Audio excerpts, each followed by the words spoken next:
Oregon's Columbia River Basin is beautiful and also is the home of one of the state's biggest archaeological blunders. I didn't realize this until recently, but petroglyphs are the most common type of archaeological site in Oregon. And there are petroglyph sites that spread all across the state, but in the Columbia River Basin, there was one particular incident that is particularly troubling. Beginning in the 1920s, Oregon's petroglyphs through the Columbia River Basin turned into sort of a roadside attraction. There were even highway tours where you could drive, pull off at designated areas, and go explore the petroglyphs.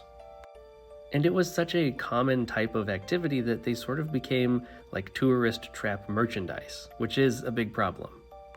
Because as this quote from John Schellenberg would suggest, petroglyphs are not rock art. They're not a souvenir. They shouldn't be on a t-shirt. They are sacred and important to people in a culture. And unless you are a person in that culture, it really is probably not that important to you to try to understand them or profit from them. The real trouble, though, is that when the John Day Dam began to inundate parts of the Columbia River Basin, it was burying these petroglyph sites, and because people only viewed them as a sort of sideshow attraction, not very many of them were preserved.